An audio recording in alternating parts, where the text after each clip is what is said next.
आज दिन भर प्रदेश अध्यक्ष जी, नेता प्रतिपक्ष, सभी वरिष्ठ प्रदेश कांग्रेस कमेटी के नेताओं ने, हम सब ने मिलकर चर्चाएं करी हैं। जो हमारी पार्टी के नवनियुक्त जिलाध्यक्ष हैं और 307 ब्लॉक अध्यक्ष हैं, अब तक की काम की समीक्षा, हमारा धरातल से लेकर प्रदेश तक जो समितियों का गठन था, और हमारी पार्टी का उदयपुर का एक डिक्लेरेशन है जहां हमने कहा है कि 50% पूरे संगठन में जो पद हैं वो SC, ST, OBC महिला के लिए आरक्षित हैं।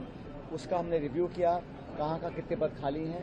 लेकिन सबसे महत्वपूर्ण, केंद्र और राज्य सरकार ने जो भ्रम फैलाया है पूरे देश के अंदर, उसका पर्दाफाश करने के लिए प्रदेश कांग्रेस कमेटी युद्ध स्तर पर बहुत जल्द एक रणनीति बनाएगी। और पार्लियामेंट में जिस प्रकार से ये झूठ फैलाया गया कि केंद्र की सरकार महिला आरक्षण लाना चाहती है और समूचा विपक्ष और कांग्रेस इसका विरोध कर रहे हैं, ये सफेद झूठ है। पहली बार मनमोहन सिंह जी की सरकार में हम लोग महिला आरक्षण बिल लेकर आए थे। 1/3 सीटें आरक्षित करनी है विधानसभा लोकसभा के अंदर।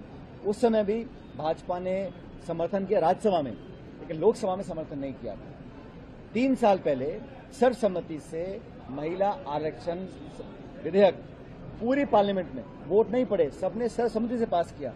3 साल तक उसको लागू नहीं किया और 3 साल के बाद अपने मनमानी तरीके से बिना जनगणना हुए परिसीमन को लागू करने की जो कोशिश की गई महिला आरक्षण की आड़ में, और अब पूरे देश में भाषण दे रहे हैं कि हम विपक्ष खिलाफ है।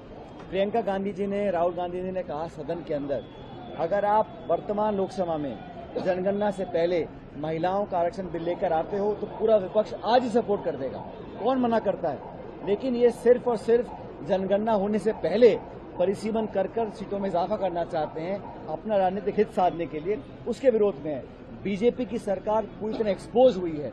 महिला सशक्तिकरण की बात कर रहे हैं, पूरे देश में खासकर प्रदेश में जो महिलाओं के साथ हाल हो रहा है, नारी शक्ति की बात करते हैं, योजना की बात करते हैं, लेकिन धरातल पर गांव शहर में शोषण, उत्पीड़न, अत्याचार महिलाओं के साथ बढ़ रहे हैं। और खासकर जो हमारी आदिवासी महिलाएं हैं, कमजोर वर्ग की हैं, गरीब तबके की महिलाएं, उनकी सुरक्षा के लिए कोई पुख्ता कदम न तो प्रदेश सरकार उठा रही है न केंद्र सरकार उठा रही है।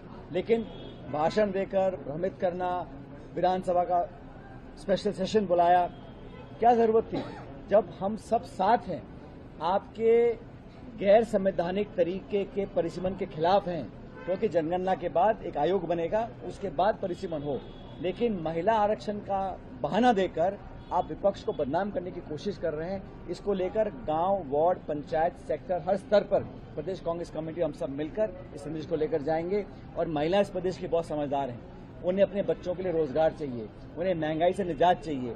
और आज जो सिलेंडर के दाम बढ़े हैं उससे लगातार महंगाई बढ़ेगी, तेल के दाम बढ़ेंगे, पेट्रोलियम पदार्थों के दाम बढ़ेंगे और जो खाने पीने की सामग्री है उस पर निश्चित फर्क पड़ेगा। केंद्र सरकार ने, भाजपा ने चुनाव का इंतजार किया और राहुल गांधी बहुत पहले से बोल रहे थे कि जिस दिन वोट पड़ जाएगा उस दिन ये दाम बढ़ाएंगे। और मुझे लगता है कि आने वाले समय में और महंगाई बढ़ेगी, पेट्रोल, डीजल आदि के दाम बढ़ सकते हैं। खाड़ी में जो वैश्विक स्थिति बनी हुई है उसका संज्ञान लेकर भाजपा की केंद्र सरकार को वैकल्पिक व्यवस्था करनी चाहिए थी, एक ऑल्टरनेट ऑप्शंस बनाने चाहिए थे, सप्लाई चेन के, एनर्जी सप्लाई के, इंपोर्ट एक्सपोर्ट के। और यहाँ अमेरिका हमको डांट कर बोल रहा है कि आप रूस से तेल नहीं ले सकते हैं, सिर्फ 1 महीने ले सकते हैं। ये हमारा निजी निर्णय है। भारत की विदेश नीति स्वतंत्र रही है, चाहे कोई प्रधानमंत्री रहा हो। लेकिन पहली बार अमेरिका हमको डिक्टेट कर रहा है कि आप हमसे माल लेंगे, रूस से नहीं लेंगे। आप $500 बिलियन हमसे सामान लेंगे, आपके पदार्थों पे हम लगाएंगे 18% टैरिफ, अमेरिका के पदार्थ पे लगेगा 0% टैरिफ। तो अमेरिका ने हमारे किसानों के साथ जो धोखा किया है उसको सरकार ने एक्सेप्ट किया है। हमारे कपास के, सोयाबीन के, कॉटन फार्मर्स को जो नुकसान होगा उसकी भरपाई कौन करेगा। तो केंद्र की सरकार मुख्य मुद्दों से ध्यान भटकाने के लिए कभी कोई भाषण देना, कभी सत्र बुला लेना और विपक्ष को बुरा बुरा बोलना। अभी 4 तारीख को मतगणना होगी, मुझे लगता है कि जनता अच्छा जवाब देगी।